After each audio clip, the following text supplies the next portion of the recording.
special thing to get ready for round one in the tournament play. Since we have all our play-ins done, we have a very special guest, Joe, with a haircut here. Joe, as you saw, won against burying his partner, his client, and we'll get a better representation. I did not bury him. It was a close, well-fought match. Shut up. So, anyways, I'm going to be representing Mike. No, I'm just kidding. They had a great match. If you saw it, you know what happened. They both were neck and neck. It just came down to a mix-up in a question that Mike knew, but just mixed it up with the actor, which it happens. But we're going to go over real quick the matchups going in round number one. And Joe, we know you're going to be one of them, so we'll save yours for last to save the bias. But our first one coming up, big matchup. We're going to see two of our rookies that have been doing good this year with Michael Turner and Aaron Sellers. Michael getting the guaranteed spot. Aaron beating Brooklyn to advance in to face him. Both of these guys had those hot starts as we've seen with a lot of competitors. But I think this is going to be a good match, Joe. I think it's not just they had a hot start and they're going to fall off. I think they might keep going. I don't know. But I agree with you. I saw both Michael and Aaron play, and they're both their debuts. I think Michael seems like more of the confident player out of the two of them. So I think if Michael has that confidence and the knowledge, I'm going to give the edge to Michael for this matchup. But Aaron could surprise us, especially with Aaron has those interesting picks because he is a father. So he has some interesting picks that people without kids might not want to go watch those shows. So that could be an interesting strategy, because if you aren't really going to want to go watch Puppy Dog Pals or Dinosaur Train. Or Dinosaur Train, that could hurt you if you aren't willing to, even though they're kids shows. So I think it really is going to come down to does Michael want to take the time to watch children's shows, or is Aaron going to kind of let the nerves settle? Because if Michael's confident and he's watched those shows, I'm going to give the edge to Michael. Yeah, Michael has that confidence with his matches, and if you've seen him in other matches around a lot of these other leagues and everything, he does have that confidence. I think what's going to come into play is Aaron's interesting picks, for the lack of a better word that you wanted to use for that, for his kid show picks, because he's a dad. And a lot of it's in his matches, the wheel has been very nice to him. We all know that wheel will eventually bite you in the ass. You got to see how you go with that. So, I mean, if he can keep up with that wheel being good to him and not biting him in the ass, that might work out for him. Because with having a kid, you don't really have a lot of free time to watch other shows. So that could eventually play into it too. We'll have to see once that match comes around. But who's your pick for winning that match, Joe? Who are you going with? I am going to go with Michael Turner for that match. Honestly, I'm going to go Aaron. I want to say the wheel keeps sticking nice to him, because he did do good with his kid shows that he got that he landed on for his last match against Brooklyn. If you haven't seen that one, Brooklyn doesn't break his whiteboard at the end for once. But he did call Cody Newberry a son of a bitch, which watch that post-match, because that was fun. But our next match after that, we will see Kaleb Boatman and Richard Schwartz. And, of course, we saw Kaleb Boatman, and this is his interesting hosting and TV earlier, because me and Joe couldn't do it. Malcolm was asleep. It happens. But, yeah, never again. But both of these guys, they have their distinct strengths. Boatman with his manager of Koho helping him, of course, with their faction of the Kingsmen that they ripped off from the only good movie out of that 2-movie series. But what's your thoughts on it, Joe? Correct me if I'm wrong. Richard beat Kaleb when they played the first time, correct? Yes, when they played the first time, Richard does have that victory over him. So I think that puts us in an interesting thing. I don't know if Caleb's really one to hold grudges, but Caleb does have a little bit. He has something to prove this time with beating Richard. Caleb also does have that legacy of he is, to this day, the only person to ever score a perfect first round in TV. So, and I think that I know Richard also does study though. But Caleb, once again, interesting choices. When you look at his choices, they are from different eras of television. So he definitely has that. He has a very broader sense of the wideness. So that could also help him when it comes to the two random shows in round one, because those can be anything. So because I would say that from the looks of it, Caleb has a more broader interest in terms of TV and would be more willing to watch Richard's shows. I think Richard, yes, he is a studier, but I don't know if wanting to study a show will definitely mean, because there are sometimes you watch a show when you're studying for it, you lose interest and you're not really retaining the information as you should. So I think it's going to be interesting. I think both of them have a lot to prove. Both of them have played before. Richard has that proving it wasn't a fluke that he beat Boatman. Boatman has the ability to, to kind of prove like, hey, like that was a one-time thing. I'm in TV to stay. Like I'm really good in this division. So I think that's going to be very interesting, because they both are studiers, and they know a lot of shit when it comes to what they love. So I think really what's going to be come down to who studied harder for the match. Well, I think that comes down to a lot of matches, Joe. It's who studies the hardest for him. Like you said, with Boatman, he does have his interesting picks with the Andy Griffith show for that match coming up. And I think that really goes into, because he plays a lot with movies recently, losing the championship to Andrew Barr. Great match. If you haven't watched that, brilliant match. Go watch that match, then come back here. We'll still be here. Pause the video, go watch the championship match, come back here. Yeah, it is. It's a very good match. Both of them fought very hard for it. And Boatman has always been, ever since he first came in to this whole environment, he's kind of like a Benjamin Button, if you think about it. He's like an 80-year-old man in a 10-year-old's body. I need to see the birth certificate. Yeah, it's interesting, but I don't, because I know he focuses a lot more with movies. That's where his bread and butter is, and TV he does decent with it with what he knows, and he did have that perfect first round when he hit that. Richard does have that advantage of beating him already. Richard does his studying for his strengths and his opponent's strengths for what's on that wheel. So it's going to be interesting to come down to see how they prepare for it. I want to see. I think I know how Richard will prepare for it, like he always does with every match. He's always dedicated to studying, going into it for each show. It's really going to be interesting to see how Boatman focuses on it, especially with Kaleb Koho in his corner.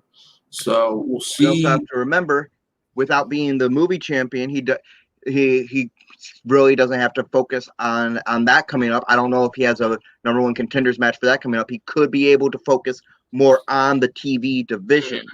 Yeah, and you're right. It really does. It just comes on to how he really focuses his training for that, and how he really goes into it. So we'll see for that. But if you had to pick a winner today, who are you going with? I am going to go with the upset and say that Richard Schwartz goes 2-0 in his time against Caleb Boatman. Honestly, I'm going to put my vote to Richard as well. So I think we'll agree on that one. I do think Richard is going to take that edge towards the end of it and take that win. But our next match after that, we will see the long-fated return of former champion Zadius Smith long ago in his legendary battles against one Jimothy Green, who brought us Fandom, and then I had to fix it. But he makes his big return against, if you've seen the match, a lot of people seem to love it. It's It's a highly rated TV match with JTH and Kaleb Koho. JTH pulling out the win, so he faces Zadius Smith. You say interesting choices, Joe. I think JTH takes the fucking interesting choice cake. My Little Pony friendship is fucking magic. I think takes the fucking cake. I think, and it's smart because I think he knows a lot of people will not be willing to watch that show, and he knows. I mean, if you watched the match and the post match when Kaleb was interviewing him, he pulls out the fucking manga set, like I have for Dragon Ball Z, or how me and you would have comics for Power Rangers. He pulls out the fucking manga for My Little fucking Pony, and it's like, that's why he picked Nothing that. wrong with liking it, and it's also smart because it's something he really enjoys and he knows a lot of, but a lot of people might be turned off and not even want to study it. So so with that being said, he pretty much has a built-in, you're not going to take these points off the board from me because you're probably not going to watch it because it's not up your alley. Well, I mean, okay, we go back to that again of Zadius. He knows what it takes to get the job done for a match, to win, to get the W. He is a former champion, beating Jim Green. And, the long rivalry they had for their matchups. He knows what it takes to get it done. He has his choices himself of, those, I don't like them, but those team dramas or what have you. And, of course, his love with his Arrowverse and superhero shows, but he has been away for a while. So he has been away for a while, and in his last 2 matches, he lost both of them. Yeah, that's how he got his 2 losses since he is 4-2. But I think he comes back with a vengeance. I don't think ring rust will hurt him too much. I think he comes back with a vengeance. But as I've said before, and I'll say it the fuck again, with JTH, he is the luckiest man I've ever seen in TV for that fucking wheel. I mean, that. At this point, I'm pretty sure that JTH and the wheel are colluding with each other. We need to talk to wheeldecide.com and see what money is being laundered to them from JTH. Actually, if you look into it, JTH developed and created wheeldecide.com. So I think that's where it comes from. But I'm going to start first because for the last 2, I asked you who you're picking. I want to say Zadius comes back and he has a great match, but JTH's on a hot streak. I want to go with JTH. I think he'll edge out Zadius, and the show that will do it for him will be My Little Pony Friendship is Magic. And I will say that happens in round 3. We haven't recorded these, folks. We have not recorded these. Nope. We have not recorded these. So I'm not saying something to give it away to you folks. I just seeing his matches, I'm thinking that's what's going to happen. That's just my opinion. I'm going to agree with you. JTH is on a hot streak and Zadius is on a losing skid. I think that if Zadius has someone in his corner to help pull him up and kind of like get him focused, it could turn around. But I know from personal experience, once you're kind of on a losing skid, it's very hard to break that unless you have someone to come in and really help you and kind of steer you in that right direction. So that's the whole thing. We have a hot streak going up against a losing skid. They're going to collide, and I think the hot streak just keeps going. Yeah, I think Zadius will come back and play for it. I mean, he might get the loss, but I don't think that's going to show in his play. I think it's going to be a close match. Yeah, it really is. And that brings us to the final match for round number 1. Of course, if you've seen the last play-in match, Joe here has won. Joe will now face our former singles champion, Alec Miller, the 4-1 Alec Miller, losing to Jacoby Bancroft. As I said, I will take care of him later. Oh, do I plan on taking care of that later? But this match now happens for round number 1. Joe edging it out against his client, brother-in-arms.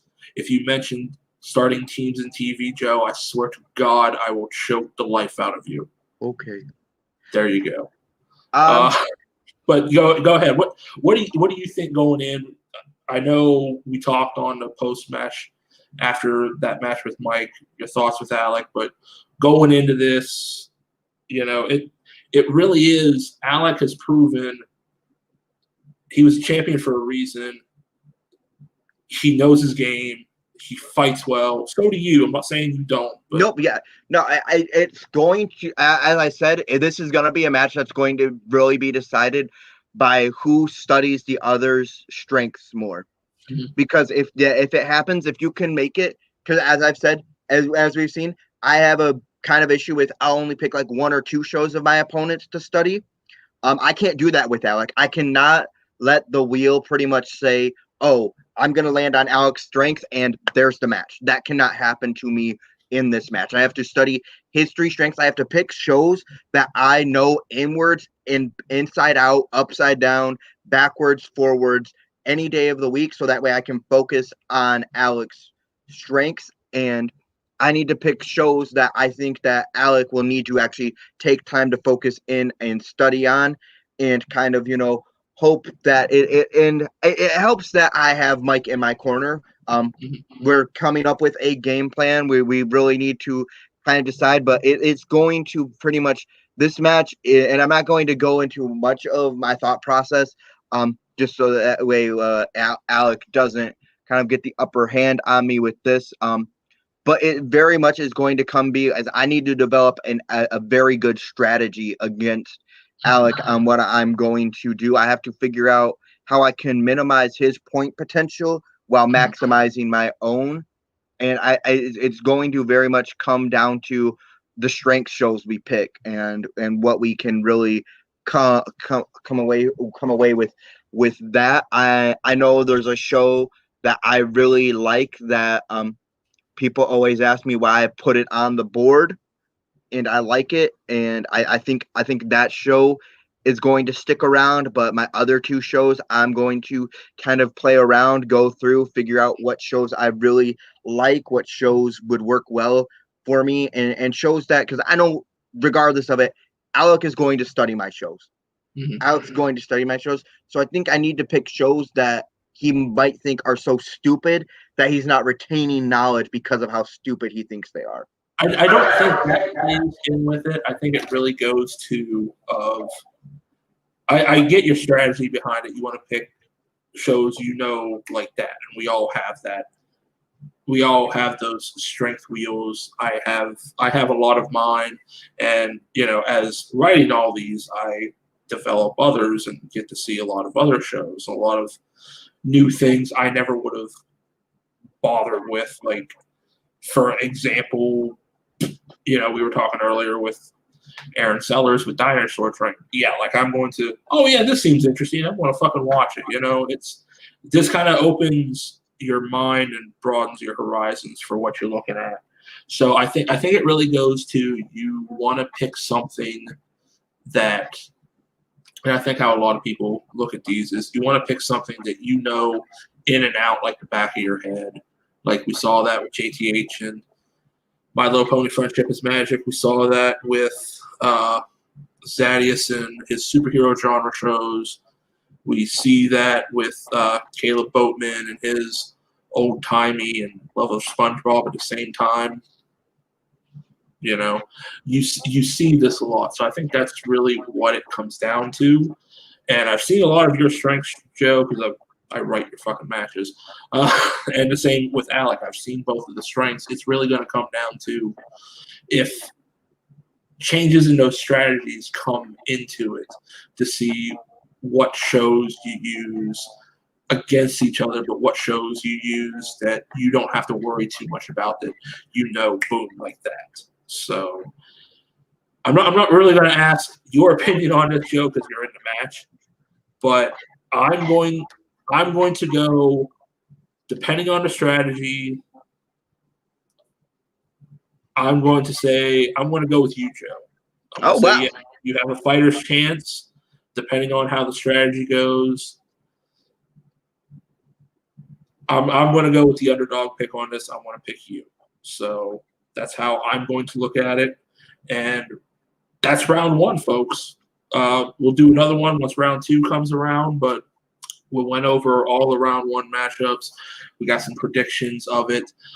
Something special I'm going to do is for a lot of you TV fans out there, we have quite a few of you. What I'm going to do is once we have once I put up our last play-in match, you'll see a post there. After that plays, probably the next day after, is I'm going to put out a bracket page. What I'm going to do, Joe, you're exempt from this because me and you write this shit. And so are you, Malcolm, if you're watching once you wake up from your nap and it's like 3 in the morning. Well, I'm not writing in the tournament because that would be a conflict of interest. I've not been writing. Let's clarify that. I haven't wrote anything in the tournament. But anyways, here's what I'm going to do for you fans. I'm going to put a bracket out there. And what I'm going to do, I'm going to put up for grabs. You have to get a perfect bracket to get this. I'm going to put a gift card for 3 months worth of Netflix. 3 months worth of Netflix. We're going to go with the standard with the $12.99 a month. We're going to go for 3-month membership. You got it for if you get a perfect bracket. So you have to get those to me within a week of when you see that post.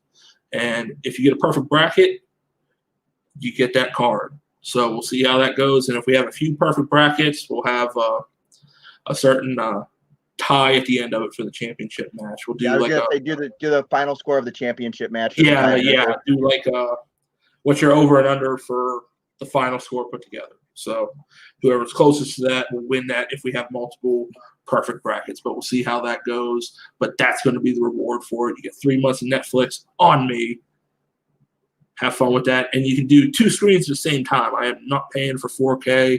You can kiss my ass, Netflix. But enough of that.